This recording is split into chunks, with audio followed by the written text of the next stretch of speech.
Hello Internet, my name is Lave and I watched The Equalizer 2, which is directed by Antoine Fuqua, who also directed the first Equalizer, as well as many other films you've probably heard of, like the Magnificent Seven remake, and possibly my favourite film of his, which is Training Day, which also features Denzel Washington, who also returns for this sequel as Robert McCall, the intelligence agent who goes around helping ordinary people who are in trouble, kicking the living crap out of bad guys who get in his way. Only this time his friend and former colleague gets embroiled in a larger conspiracy, so now it's personal and he's got to equalise the shit out of it. So the first Equalizer film for me was a watchable, if not forgettable, action film which I hadn't realised was actually based on a popular 80s TV show of the same name, starring Edward Woodward.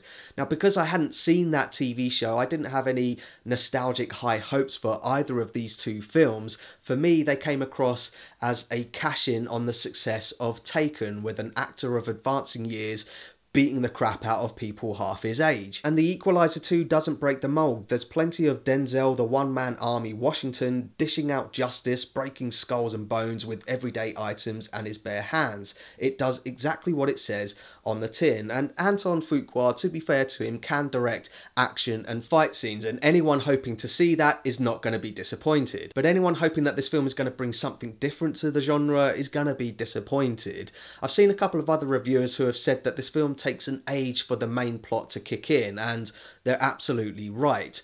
But because I'm feeling generous, I think there is a counter argument to be had there. It could be deliberate from the writers who are trying to make it feel more episodic like the TV show. So as a result, you get to see Denzel Washington going out and saving a whole bunch of people. You see him save a kid who's been kidnapped by her father, trying to take her away to Turkey away from her mother. He helps an old man find his painting and his long lost sibling. He helps a girl who's been date raped by some young bankers, all of which are completely inconsequential to the main plot of the film, which itself is very cliche. I mean, I was sitting there saying, I know exactly who the villain is. Why hasn't Robert McCall figured it out as well? But the film doesn't stop there. There is a further subplot involving the kid from Moonlight who's playing his neighbour, who dreams of becoming an artist but is on the verge of joining a gang. We know that because the gang spray gang on their wall, which the kid offers to clean up. I guess you could say the writing's on the wall.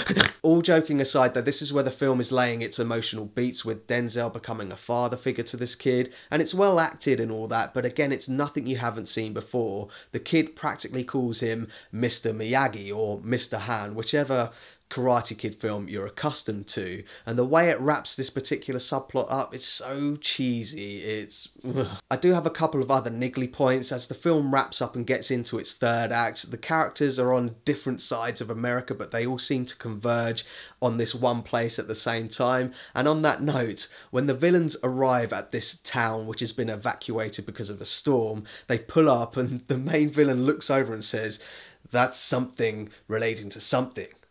Go." And it's like, okay, that was purely for us, the audience, and not your buddy sitting in the car. As I say, this film doesn't deliver anything new. It feels like everyone involved are a bit on autopilot. Antoine Fuqua is a good director, but as an example, when you watch this film, I challenge you to count how many times you see this particular shot of the camera stuck on the side of Denzel's cab. Don't get me wrong, it's a cool shot, but the amount of times he uses it just shows a lack of variety. The rest of the action set pieces, aside from a couple of green screen moments, are delivered with aplomb, and the film wraps up pretty much exactly as you would expect it to. So that's my thoughts on The Equalizer 2, and pause the video if you want to take a closer look at my enjoyment tracker now. After watching this sequel, I feel pretty much exactly the same way as I did after watching its predecessor. It mildly entertained me for a couple of hours, but it's not something I'm going to be buying on Blu-ray, and I'm not going to remember it in a couple of weeks.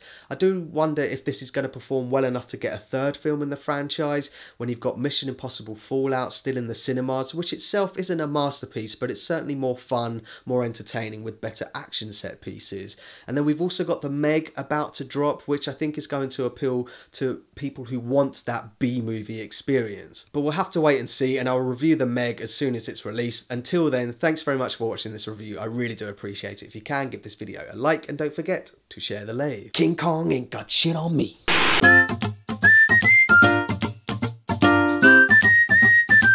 Subscribe.